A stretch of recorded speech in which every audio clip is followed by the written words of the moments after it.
Sahabat Batra, kehidupan ini, alam semesta ini mempunyai pola tidak? Banyak orang yang mengatakan bahwa kehidupan ini punya pola, alam semesta punya pola. Sehingga ketika Anda mengetahui rahasia pola alam semesta, maka Anda akan sukses berkelimpahan. Setidaknya itu yang sedang menjadi paradigma umum. Kita akan telusuri apakah kehidupan ini punya pola atau tidak.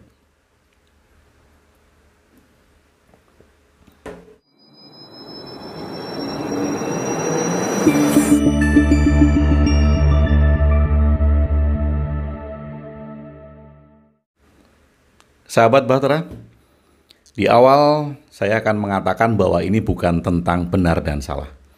Kalau Anda salah satu yang meyakini bahwa kehidupan ini punya pola dan itu membawa kebaikan bagi Anda, membawa manfaat bagi Anda, silakan.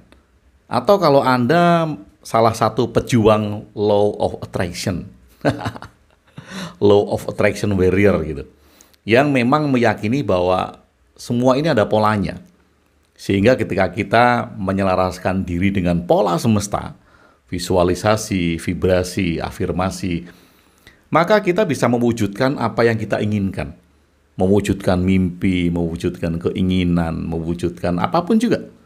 Ketika pola-pola itu diketahui. Nah, saya ingin mengajak kepada sahabat semuanya untuk melihat kembali. Sekali lagi ini bukan tentang benar dan salah. Hanya melihat kembali, siapa tahu kita bisa meningkatkan hal-hal yang kita ketahui sekarang, atau bahkan merevisi hal-hal yang kita ketahui sekarang, atau bahkan memperbaiki apa yang kita ketahui sekarang. Nah, saya akan mulai dari sini. Dulu saya pernah membuat video mencuplik dari buku saya yang berjudul God, yaitu ada beberapa pertanyaan yang bisa kita renungi bersama-sama. Pertama adalah, ada orang yang sakit dan berdoa, lalu dia sembuh. Ini yang pertama ya, orang sakit, berdoa, dan dia sembuh. Ini ada kan? Ada. Lalu, ada orang sakit dan tidak berdoa, dia sembuh juga. Jadi dua kondisi ini ada. Ada orang sakit berdoa dia sembuh, ada orang sakit tidak berdoa dan dia sembuh. Kemudian ada orang sakit berdoa dan dia meninggal. Ada nggak? Ada, banyak kan? Ada orang sakit tidak berdoa dan meninggal juga. Ada kan? Ada. Jadi sebetulnya kalau kita melihat yang pertama, ada orang sakit berdoa dan dia sembuh. Ada orang sakit tidak berdoa dan dia sembuh. Yang menyembuhkan siapa? Doa. Yang satu berdoa kok, yang satu tidak. Sama-sama sembuh. Kemudian kalau kondisi kedua, yang satu berdoa dan dia meninggal. Yang satu tidak berdoa dan dia meninggal. Lalu yang menyebabkan meninggal siapa? Doa atau tidak berdoa? Kalau ada yang bilang, oh dia tidak berdoa makanya meninggal. Loh, yang berdoa itu ada yang meninggal juga. Jadi yang menyebabkan siapa? Yang menyebabkan tadi sembuh siapa? Yang menyebabkan dia meninggal siapa? Oke, kemudian kondisinya bukan sakit lah. Kondisinya adalah orang yang sedang mencari pekerjaan. Ada orang yang nganggur mencari pekerjaan, dia berdoa setiap hari dan dia dapat pekerjaan. Banyak kan? Banyak. Ada orang yang nganggur, tidak berdoa, dan dia dapat pekerjaan. Orang-orang ateis dia nggak berdoa, setelah dia lulus sekolah, bisa dapat pekerjaan juga. Nah, siapa yang memberikan pekerjaan? Yang satu berdoa, yang satu nggak berdoa, sama-sama dapat pekerjaan. Atau kondisi yang kedua, ada orang yang sudah menganggur, kemudian berdoa, dan nggak dapat pekerjaan. Belum dapat pekerjaan lah. Ada kan? Ada. Sama, ada orang yang nganggur, kemudian tidak berdoa, dan belum mendapat pekerjaan juga. Jadi yang berdoa dan tidak berdoa itu sama-sama belum mendapat pekerjaan. Kondisi itu ada kan? Ada. Lalu siapa yang menentukan mendapat pekerjaan? Doa? Kan enggak kan? Oke, kondisi yang ketiga. Kondisi yang ketiga ada orang yang ingin sukses. Satu orang berdoa setiap hari rutin, kemudian dia sukses. Ada orang yang tidak berdoa dan sukses juga. Ada orang yang berdoa nggak sukses. Ada orang yang tidak berdoa nggak sukses juga. Jadi yang menentukan siapa? Yang menentukan kejadian-kejadian di dalam kehidupan ini siapa? Doa kita.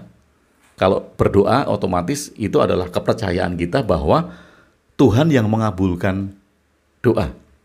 Tapi ternyata ada kondisi yang tidak berdoa. Artinya kondisi yang tidak mempercayai bahwa Tuhan mengabulkan permintaan. Kondisi orang-orang yang tidak percaya dengan adanya Tuhan. Tetapi mereka juga bisa sukses. Mereka juga sehat. Mereka juga dapat pekerjaan.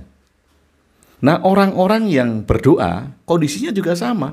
Ada yang sakit sembuh, ada yang sakit meninggal, ada yang nggak dapat pekerjaan kemudian dapat, ada yang belum, ada yang sukses, ada yang tidak. Yang menentukan siapa ini? Nah, kemudian sekarang kalau ada keyakinan bahwa hidup atau alam semesta ini punya pola. Sehingga kalau seseorang mengetahui rahasia pola alam semesta, maka dia akan sukses, dia akan berkelimpahan, dia akan kaya raya. Kata siapa? Ya kata para penjual training motivasi. Kata para penjual training tentang pola-pola kekayaan. Kata para penjual pola-pola kekayaan tadi. Supaya pola-polanya dibeli, supaya trainingnya dibeli, supaya bukunya dibeli. Dan siapa yang sudah membuktikan bahwa ketika pola itu dilakukan, kemudian berhasil? Kalaupun berhasil, tolak ukurnya apa? Kalau hanya 5 orang dari 100 orang yang mengikuti, apakah itu bisa dikatakan berhasil? Dari jumlah populasi manusia yang sedemikian banyak. Tolak ukur keberhasilan itu apa? Dari sebuah pola yang diyakini bahwa itu adalah pola semesta. Loh, lain halnya kalau kita bicara tentang pola diri kita sendiri ya. Ya, kita bisa menemukan pola makan kita sehari 3 kali ini pola makan. Pola belajar kita setiap malam dari jam 8 sampai jam 10 itu kan pola diri kita.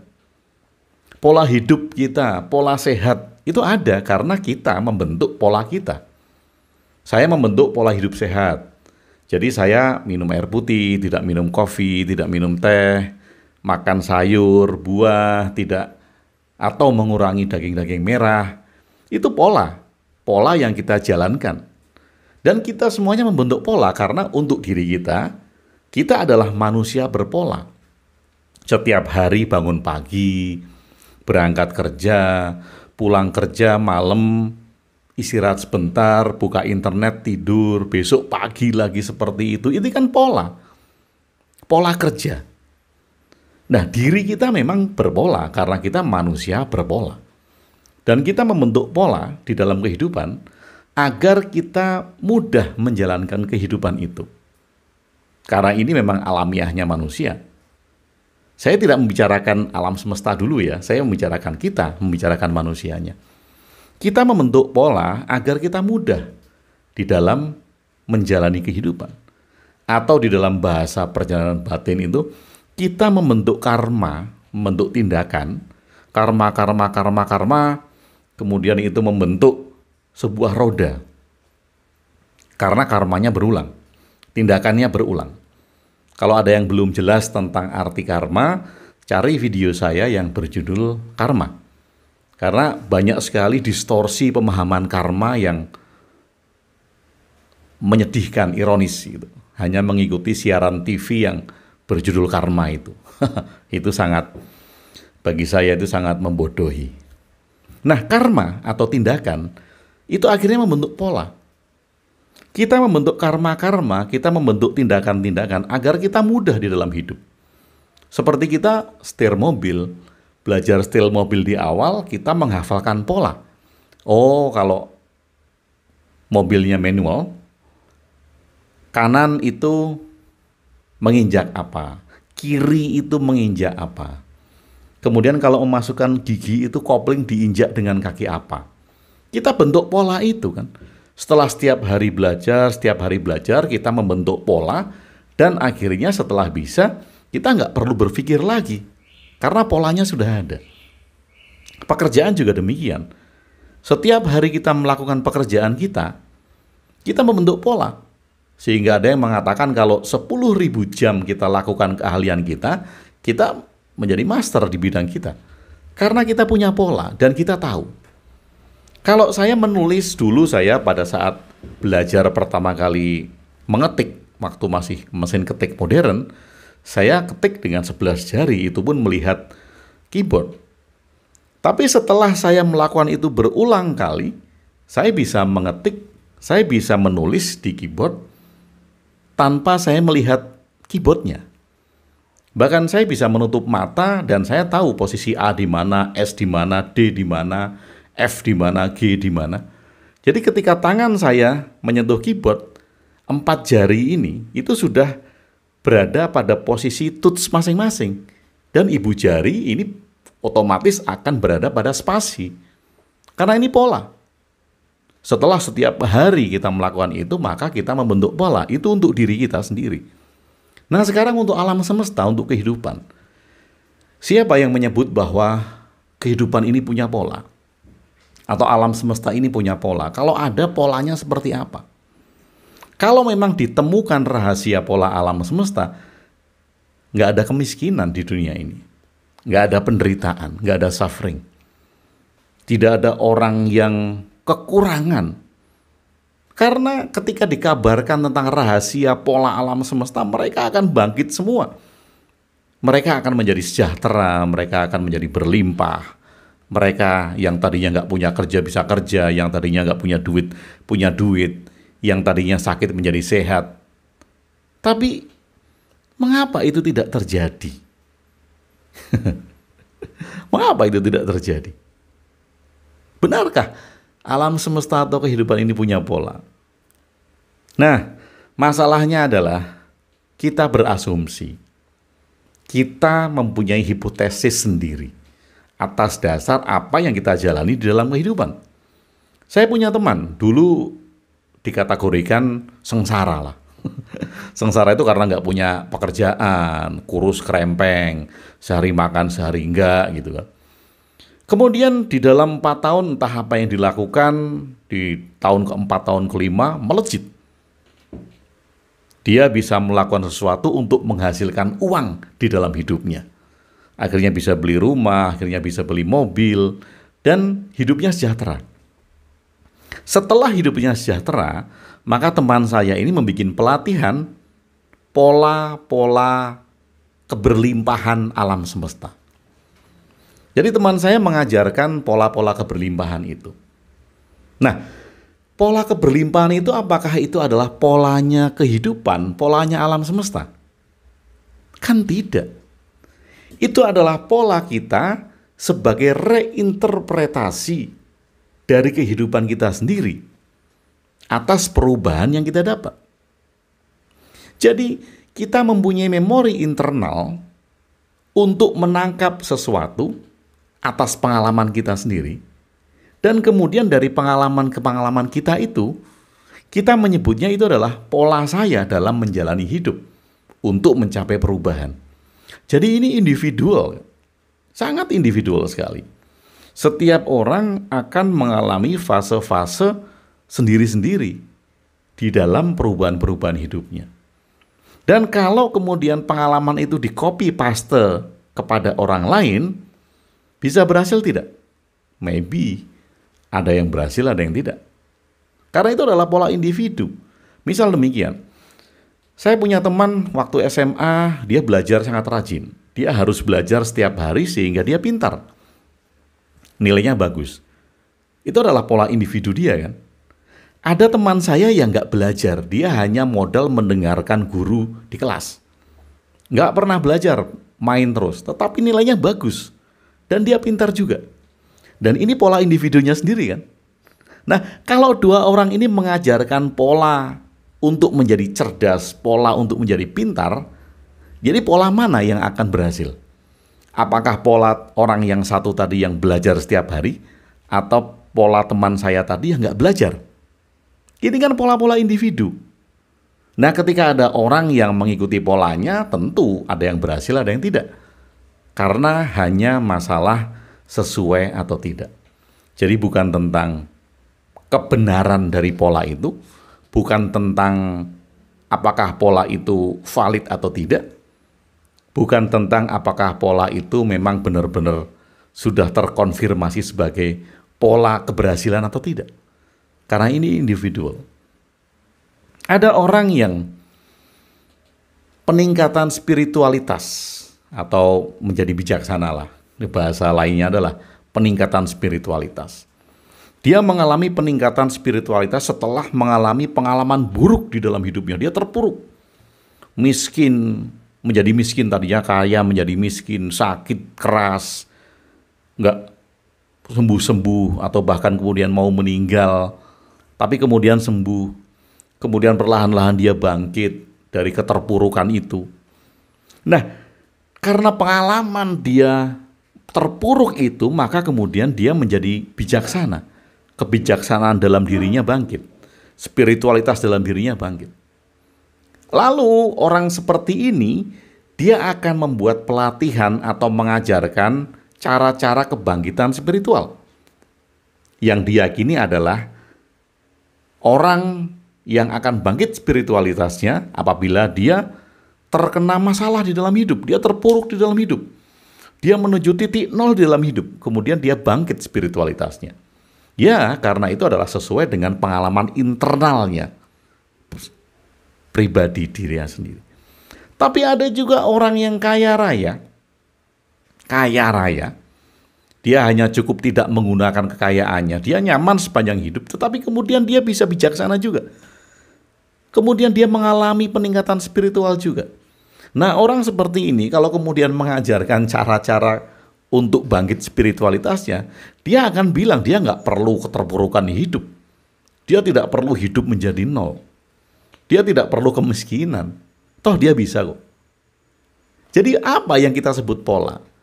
Ketika orang bilang bahwa pola kehidupan, pola alam semesta, itu hanyalah penilaian kita sendiri terhadap apa yang kita asumsikan itu merubah kita. Jadi bagaimana? Bagaimana kalau ada yang mengajari Anda rahasia pola alam semesta? Mengajari Anda tentang rahasia pola kehidupan. Kita bisa nebak nggak kita besok mau mengalami apa? Apakah Anda yakin? Kalau Anda berpikir setiap hari tentang sejumlah uang, 100 juta, 100 juta, 100 juta itu, di hari ke depan Anda akan mendapatkan uang Anda itu? Yakin? Orang bilang, ada yang bilang kepada saya bisa kok Pak Agung. Kalau kamu bisa, kenapa yang lain nggak bisa? Kalau memang itu pola ya, kalau memang itu pola. Kalau kita memikirkan sesuatu dengan sangat setiap hari, dan itu bisa terwujud, seharusnya setiap orang bisa melakukan itu dengan pola yang sama. Tetapi jawabannya apa? Oh, ada kaidah-kaidah yang tidak terpenuhi. Mungkin dia tidak yakin, mungkin getarannya tidak terlalu kuat. Mungkin pada saat dia berpikir tentang perwujudan uang itu, kemudian ada waktu-waktu untuk menggagalkannya karena dia ragu. Ini kan alasan-alasan. Alasan-alasan ketika satu pola dilakukan oleh banyak orang, seharusnya banyak orang itu bisa menemukan hasil yang sama. Tetapi kalau tidak, maka kita hanya beralasan saja. Sama ketika Anda pergi ke dukun, kemudian Anda minta ilmu pelet, Anda mau deketin wanita. Dukun itu kasih mantra. Kemudian Anda baca mantranya, ternyata setelah Anda tembak cewek itu nolak. Anda balik lagi ke dukun, Anda sudah bayar mahal ke dukun itu. Mbah dukun, kemarin mantranya sudah saya mantra, tetapi ternyata nggak berhasil, cewek itu menolak saya. Dukun itu akan menjawab, Oh iya, karena ada yang kurang. Pada saat kamu merapal mantra, ada lintasan pikiran negatif di dalam pikiranmu. Jadi itu yang menggagalkanmu. Ya namanya dukun, dia pasti punya 1000 alasan agar uangnya tidak dikembalikan. Sama, semua hal sama. Kamu sudah melakukan vibrasi, afirmasi, visualisasi. Nggak berhasil, kamu datang ke guru loamu. Guru loamu akan bilang, oh kamu kurang yakin. Atau di hari keempat terlintas pikiran negatif sehingga itu tidak berhasil. Atau banyak alasan untuk mengcover ketidakberhasilan itu. Sahabat Bahtera, bagaimana kita bisa bertanggung jawab penuh terhadap diri kita apabila kita masih mengandalkan keyakinan terhadap pola-pola yang kita yakini ada? Kalau memang yang hadir dalam hidup kita itu kesuksesan yang tiba-tiba, kita terima dengan penuh syukur. Apabila yang hadir itu adalah kegagalan, kesedihan, kekecewaan, kemarahan, kita terima juga dengan penuh syukur. Dan kalau kita jalankan kehidupan kita sebaik-baiknya hari ini, besok akan terjadi apa? Kita nggak tahu. Kita nggak tahu. Yang kita tahu adalah kita maksimal melakukan kebaikan di hari ini. Apakah orang yang berbuat baik, ini pola juga kan, pola yang diyakini. Berbuat baiklah agar kamu mendapat kebaikan. Pernah dengar enggak orang yang berbuat baik tapi ditipu? Pernah dengar enggak orang yang berbuat baik tetapi mengalami kecelakaan? Mengalami hal-hal yang merugikan dia. Padahal dia berbuat baik loh. Kenapa masih ditipu juga? Mengapa masih mengalami hal-hal yang enggak baik juga? Katanya orang yang berbuat kebaikan akan mendapat kebaikan. Tahu ternyata ada bagian-bagian kenapa orang berbuat baik kemudian dia mengalami ketidakbaikan. Kalau datang ke guru loa sekali lagi, dia akan menjawab, oh ada pikiran-pikiran kamu sedikit saja yang menyalakai orang lain dan itu hadir dalam hidupmu. Alasan sekali lagi. Tetapi kalau kita berbuat baik saat ini dan besok kita mendapat ketidakbaikan, terima dengan rasa syukur. Kita bukan berbuat baik karena ingin mendapat kebaikan. Kita berbuat baik karena kita berbuat baik, titik. Kita menolong orang lain bukan karena kita ingin ditolong orang lain. Kita menolong orang lain karena kita memang ingin menolong orang lain, titik.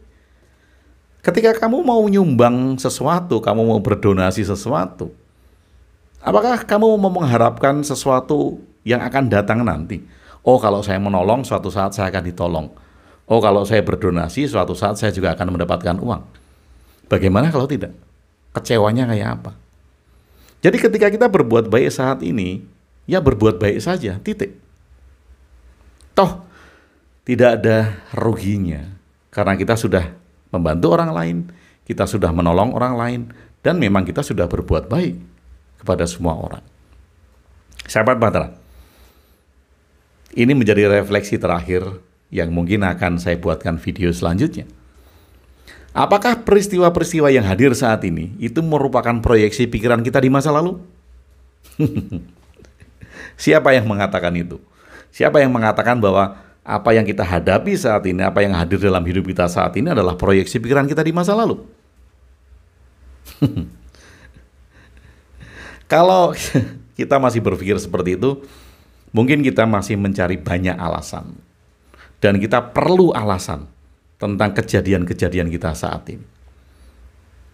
Kita perlu alasan agar kita proven di dalam mengalaminya. Oh iya, ternyata saya mendapatkan uang saat ini karena setahun yang lalu saya pernah berpikir itu. Oh, saya bisa beli rumah karena tahun lalu saya berpikir rumah. Oh, saya bisa beli mobil karena tahun lalu saya berpikir tentang mobil. Kita cari alasan tentang kejadian yang hadir saat ini. Sekali lagi, bagaimana kalau kita bertanggung jawab penuh terhadap hari kita saat ini, peristiwa kita saat ini, dan kita tidak perlu menarik pengalaman itu ke belakang untuk mencari-cari alasannya. Kenapa? Karena kalau kita mencari-cari alasannya, kita belum percaya dengan sesuatu yang datang pada diri kita yang merupakan blessing. Blessing ini unreason. Tidak dapat dilogikakan, tidak bisa diargumentasikan, tidak ada alasannya. Jadi ketika Anda mendapat hadiah saat ini, terima dengan rasa syukur. Dan nggak usah dicari-cari ke belakang. Ketika kita mendapat kekecewaan, juga terima dengan rasa syukur, nggak usah dicari-cari ke belakang. Yang penting adalah bagaimana kita bisa menerima setiap peristiwa saat ini dengan pikiran terbuka, dengan penuh lapang dada. Dan kita bisa menerima semuanya, sekali lagi dengan rasa syukur. Dan bagaimana kita mensyukuri semua itu? Kita akan mensyukuri semua hal yang hadir saat ini dengan tidak berargumentasi mengapa semua ini terjadi kepada diri saya. Ketika kita masih bertanya mengapa semua ini terjadi pada diri saya, mengapa ini terjadi, mengapa ini terjadi, mengapa ini terjadi, kita tidak sudah di dalam menyelami kekecewaan. Karena itu adalah pertanyaan-pertanyaan kecewa. Yang perlu kita lakukan adalah lakukan hal yang terbaik saat ini, yang bermanfaat bagi orang banyak, mengembangkan orang lain, dan tidak merugikan orang lain. Jadi, sahabat Bahtera, apakah Anda percaya bahwa pola kehidupan, pola alam semesta ini ada? Kalau Anda percaya, mungkin saja Anda sudah teracuni buku-buku motivasi. Atau kalau Anda sebagai law of attraction warrior, Anda pasti akan mempertahankan pendapat Anda bahwa alam semesta dan kehidupan ini pola. Polanya Anda ketahui dan polanya Anda terapkan. But it's okay, ini bukan tentang benar dan salah. Ini hanya tentang refleksi, siapa tahu kita bisa mengembangkan dan memperbaiki apa-apa yang perlu kita perbaiki di dalam kehidupan kita. Terima kasih sudah bersama saya Kung Webi di Ruang Diri. Stay authentic and original.